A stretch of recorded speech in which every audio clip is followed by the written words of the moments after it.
social media, they are indeed speaking for that star. What do you make of all this? Why you keep bothering people? That's what I make of this. I'm just listening to you. You teach me about these relatives, and I say, well, I guess so. You and Katie brother, you and everybody be getting into it. You were a bad kid. I already know. You kept things going at school, didn't you? I've started a few fires at school. Exactly. Not literally, but figuratively. Exactly. Yeah. Skip, I think this tells you the serious nature of this.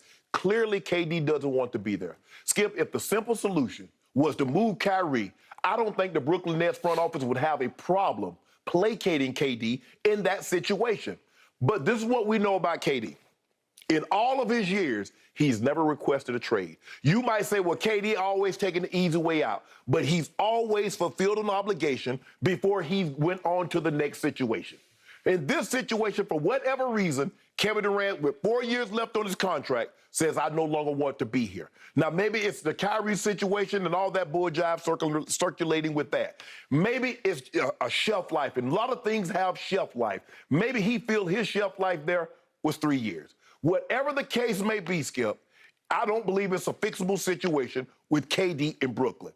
And he wants to move on. Skip, this is not somebody talking from the peripheral. You and I can speculate. Other people can get on shows and speculate. This is Kevin Durant's brother. Kevin Durant's brother is going to have intimate knowledge of the interworkings of how KD is and how KD thinks and what he's going to do. Yep. And so for me, I believe this is an unattainable situation. I don't believe the Brooklyn Nets can repair it. And I'm not so sure they want to repair it because I think the Brooklyn Nets are tired of being held hostage by 2 players.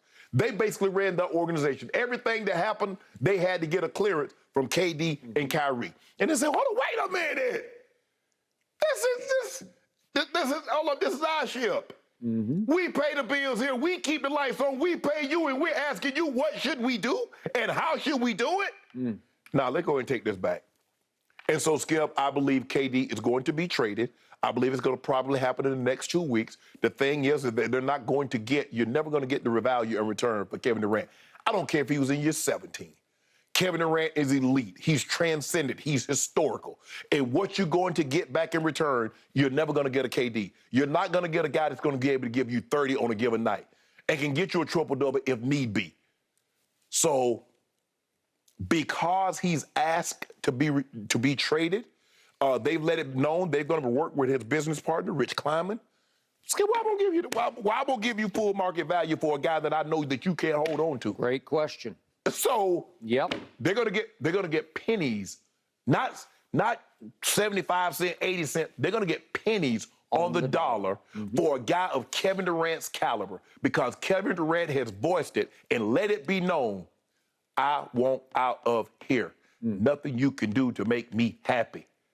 So his brother is just speaking, said, the hell with that. Hell with that. we ain't staying.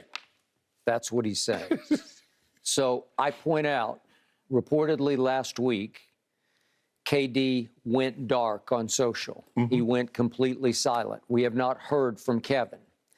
So all of a sudden, this pops up Friday, sort of late afternoon, is when I first became aware of it via Ernestine, who sort of monitors for me because I don't keep up with it. Okay. But she'll tell me if something is starting to percolate, if people are picking it up and responding to it, and they were responding to this.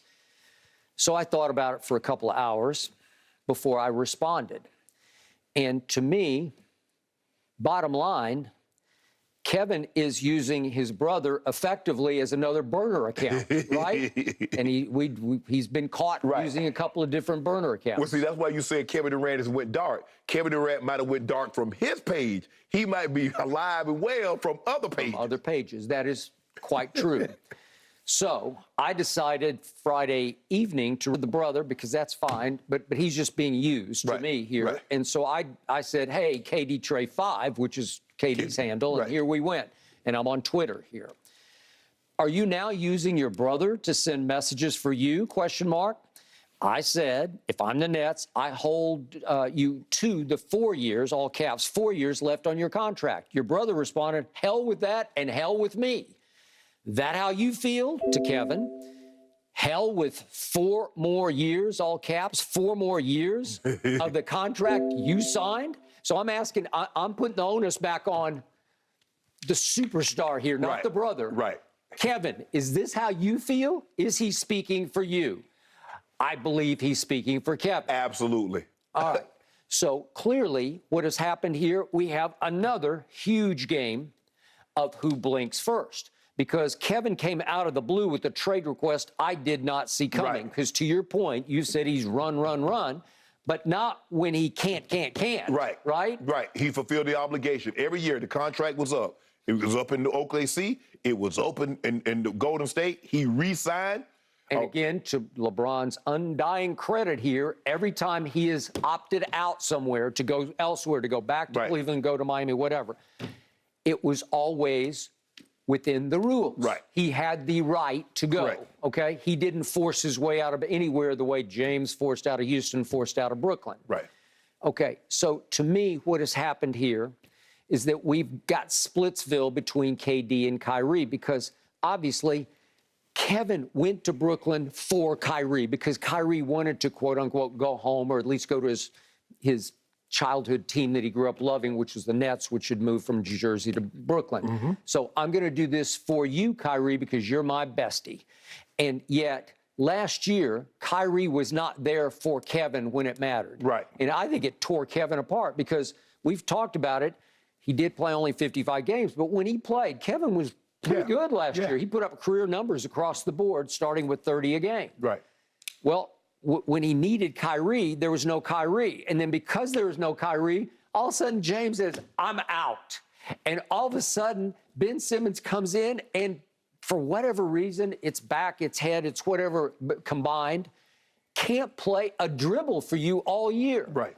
And all of a sudden, Kevin's like, wait a second, I got 4 more years of this? Well, if James can do it, I want out of here. Right. Well, I'm still blindsided by that because Kevin has his principle. He's got his basketball character, and I'm surprised it's not 1 year to go, a la AD in New Orleans. It's 4. 4 years, and you're going to force your way out? What did Joe Tsai, the owner, tweet not too long ago? He tweeted about team over any one individual, right? It feels to me like the whole NBA, ownership and GMship, they're all saying collectively, we've got to take back control of our game because it's going to kill the golden goose if we don't, because people out there, our customers, are starting to sour on our product because our superstars at the drop of a hat can just say, I want out. The slightest hint of unhappiness, they're gone. They're gone. Well, it's really not good for business. I don't like it, and yet I'm all for player empowerment. I know you are too, and I've campaigned for years for players to get all they can when they can get it. If you can collectively bargain that you can get out of a contract anytime, that's fine with me, but you didn't. It says in the collective bargaining, if you have a deal, you have a deal. Correct. And all of a sudden, James, it's just shocking to me that James said, I don't want to be here anymore. I don't want to be with Russ. I don't want to be in Houston. And Houston loved him. And all of a sudden, Houston says, okay, what can we do for it? I want to go to